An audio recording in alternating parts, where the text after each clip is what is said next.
Hey, everybody out there in the Boss Hole Transformation Nation. This is your host, John Brewer, welcoming you to this episode of the Boss Hole Chronicles. And this is the Tuesday after Labor Day 2025. And I decided over the weekend, because we are hearing so much feedback and continued input from clients and other organizations about the challenges with the remote workforce or hybrid work. And I remembered a little over a year ago, we had Jenny Mobius in the studio, and we have a wonderful two-part episode with her. She is the Senior Vice President and Head of Marketing at SKEDDA, and also the host of the Heroes of Hybrid Work podcast. And that was really the focus of our interview with her last year. So I thought, you know what? We got to bring this back as a flashback, because Jenny's insights, her tools, her methodology, the information provided in these two episodes are absolutely amazing. So I thought, hey, great time of year to reintroduce you to Jenny Mobius. Let's jump in. The Boss Hole Chronicles are brought to you by Real Good Ventures, a talent optimization firm helping organizations diagnose their most critical people and execution issues with world-class analytics. Make sure to check out all the resources in the show notes and be sure to follow us and share your feedback. Enjoy today's episode.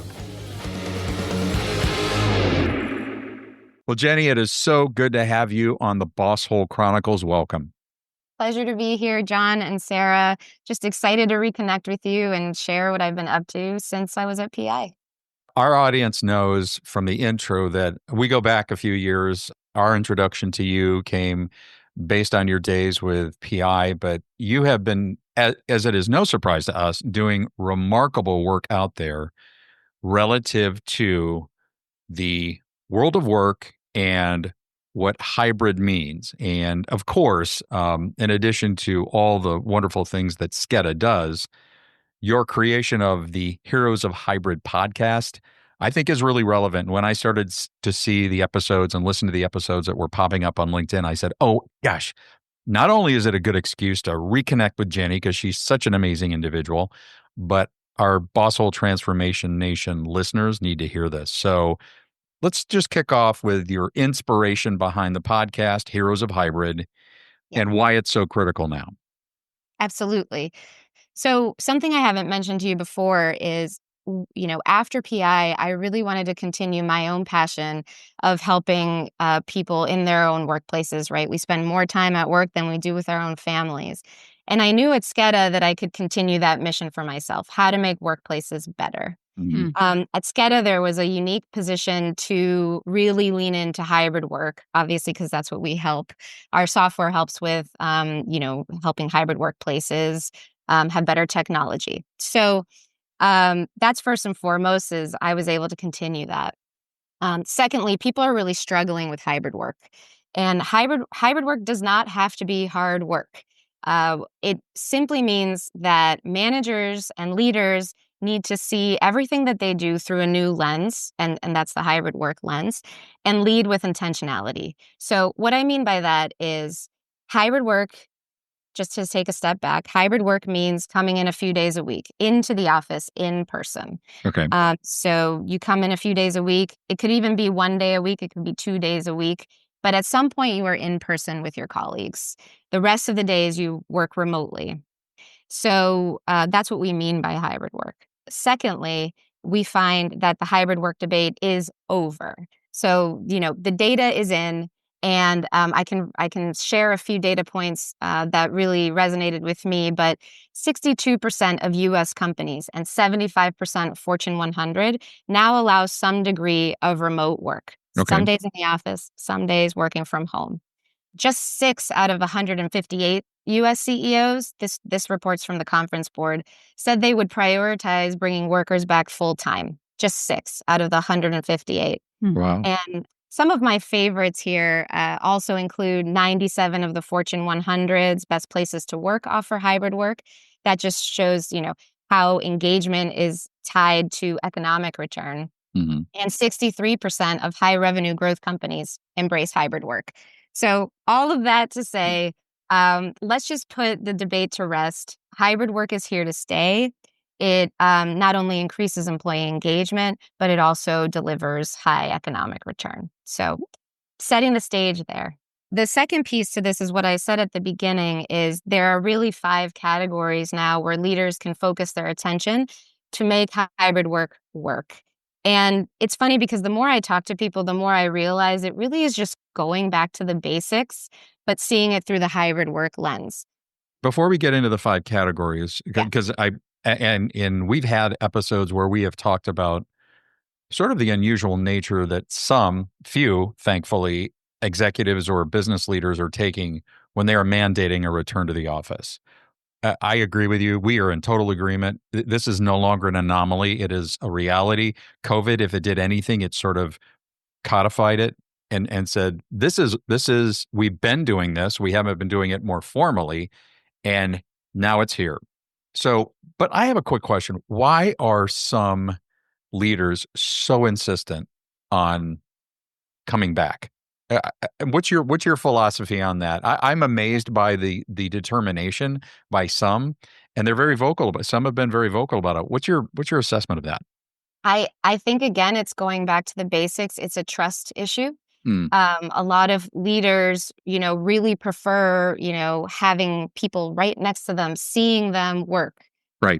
in order to trust that they're doing their work. And I'll dive into this a little later, but, it's best to have outcome-based performance and not location-based performance. Yes. Because Yes. there's so many benefits to allowing people to have flexibility in their lives that, you could pretty easily see if they're not doing their jobs, no matter where they're working from, Right. if they're not meeting their goals. Well, Uh, I'm sorry. So we talk about an old framework and a new framework. That seems like a very old framework. And we had Dr. Todd do it on a couple of years ago, and he talked about we have to start managing by outcome and not observation, just like you said. Mhm. Okay, thank you for that. Correct. Yeah. Yeah. It is interesting. It's almost like COVID just kind of put us all in a panic, and we forgot the basics of Hmm. managing people. It's not that that has changed. It's just that we're not working in the same place. It Yeah. really is that simple. Yeah. hmm Okay.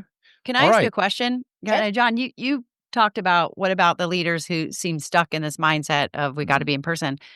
What do you think has helped shift, Jenny, for those leaders who've been able to open up their minds and go, this is a better way to do it? What worked to help them understand this? Employee engagement is one of them. The hmm leaders that measure, employee NPS or employee net promoter score. Yep. It's the leaders that listen to their teams and their employees. And then it's the productivity levels. It's the economic return. Yep. That's what's, catching people's eyes. Right. Oh, we can offer flexibility, and we can still be, a high performing business. Mhm. Right. Got it. Thank you for that little Yeah. detour. Oh, I loved it. Uh, I let's love it. talk now about those 5 categories. Sure, sure. So I'm all about, right, now that the debate is over, how do we do it right? And what do we really need to focus on? So the first one is policy.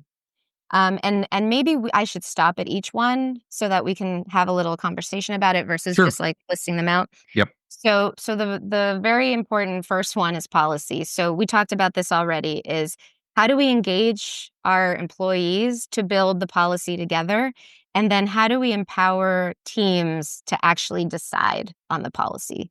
So Gallup found that 46% of employees say they're more engaged when their work team decides on the hybrid work policy together. Hmm.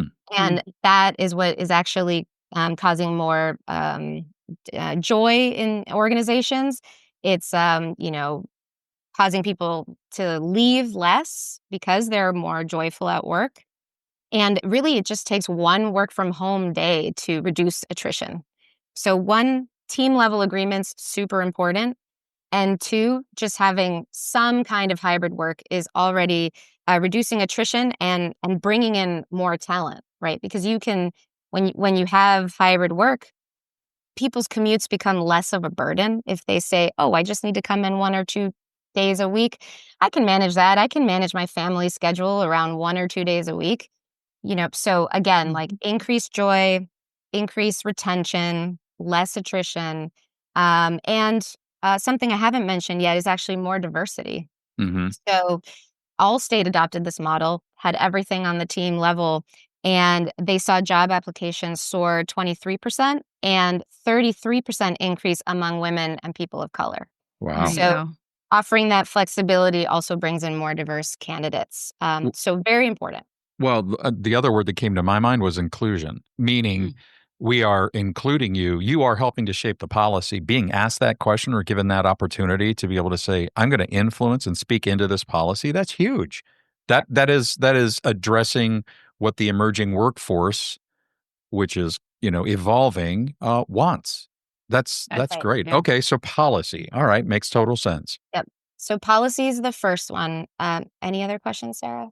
No, I was just going to comment that Aaron Dignan spoke directly to this idea of, inclusive debate and discussion internally, and then adoption of policies only when people agree and that they can challenge and they've actually developed a whole system and software.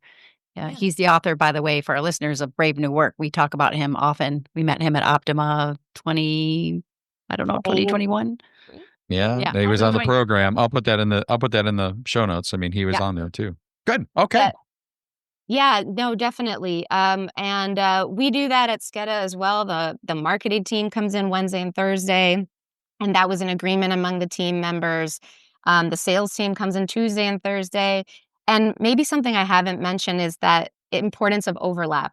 Importance of having teams in at the same time so that you're not just showing up to work and nobody's there, right? And then you have, incredible commute regret, and you just become more unhappy in your work. And so this is an opportunity to share a little bit more about SKEDDA, where you can see all your coworkers who are coming in, where they're sitting, so that oh, I'm not going to waste this day by coming into the office. I'm going to have these collaborative moments with my peers because I know that they're coming in.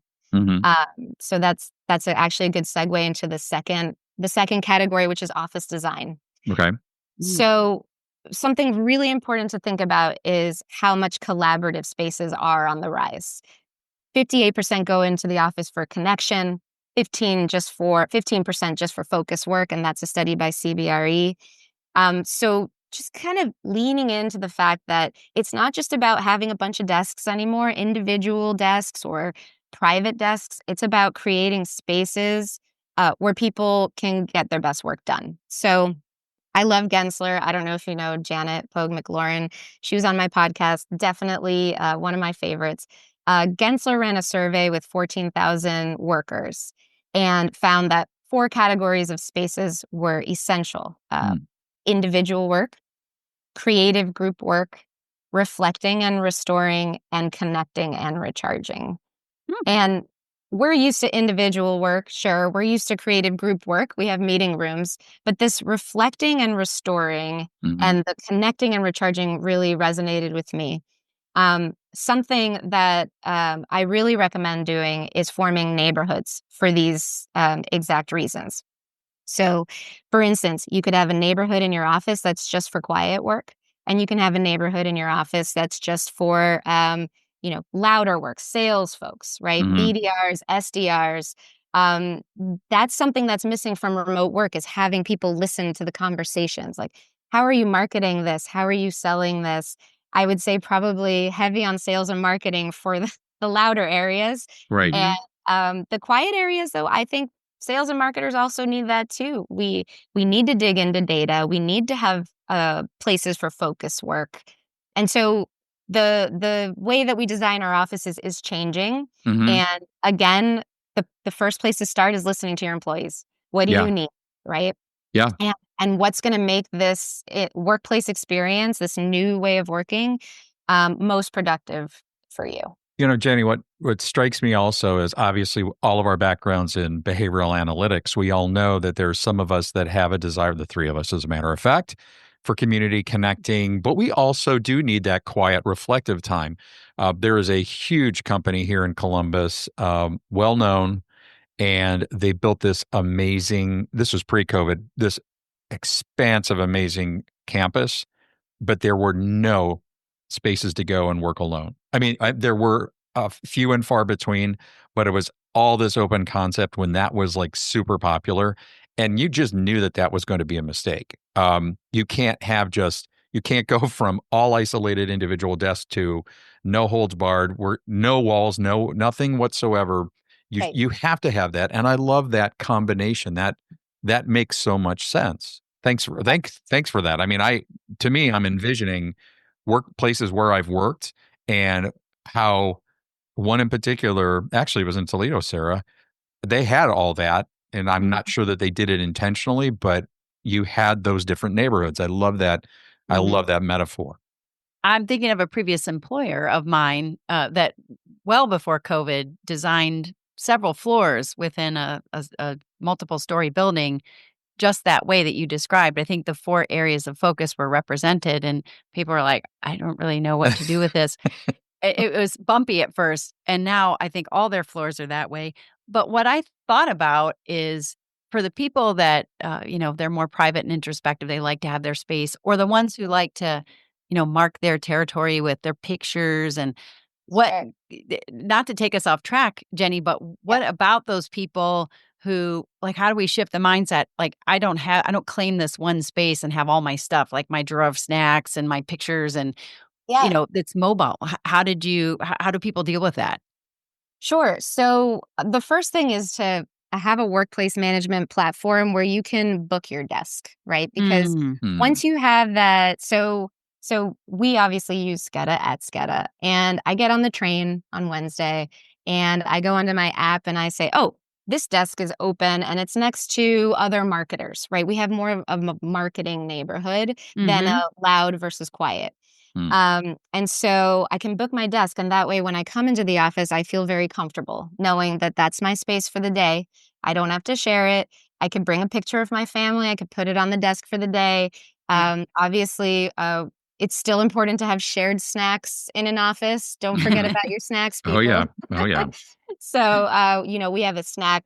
We still have like snack drawers and lots of things for people to feel most comfortable. But it really is about being able to book something in advance to have that level of comfort when you come into the office, especially if you're used to more permanent seating.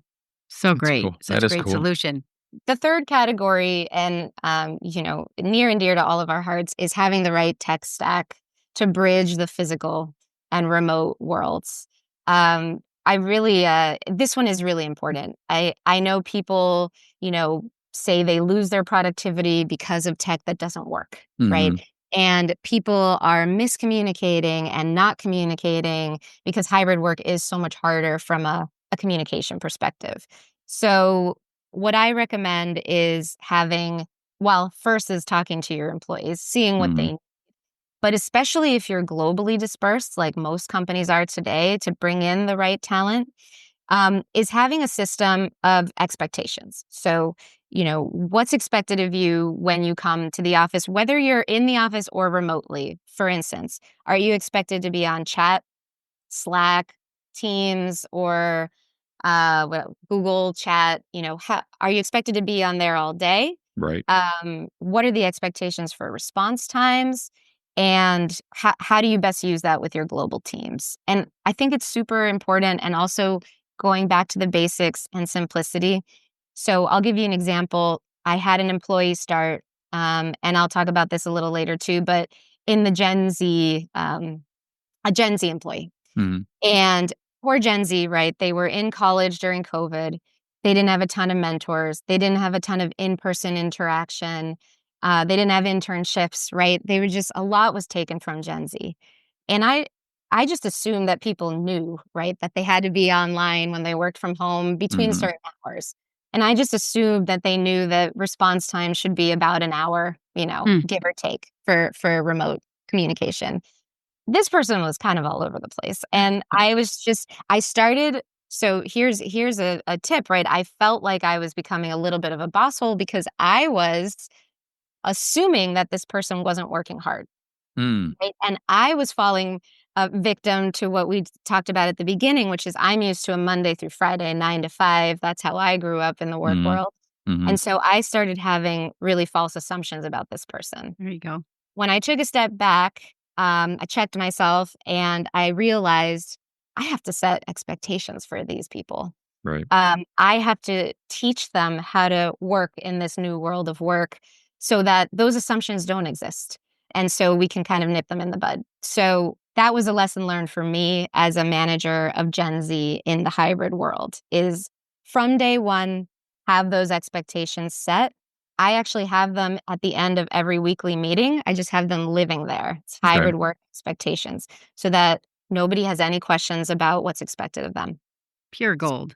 Well, thank you. But it really is like what we've always been doing, just not through the hybrid work lens, Mhm. right? And that's why I kind of emphasize intentionality so much because, yes, you do have to change the way you manage Yeah. because of this lens. One other thing. So, Loom is really important.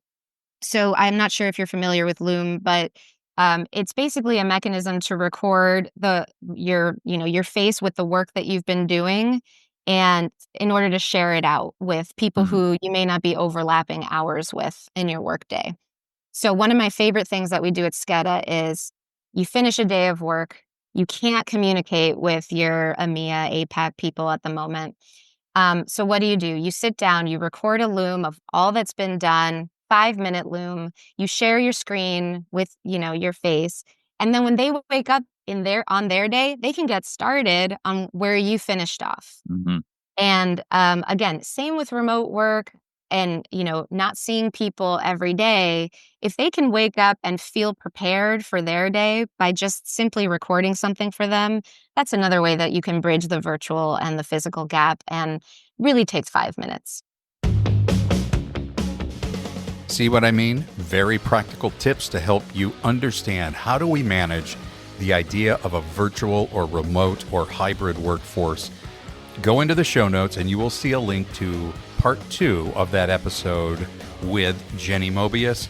Great stuff and super helpful for our organizations that are giving this some serious thought. See you soon.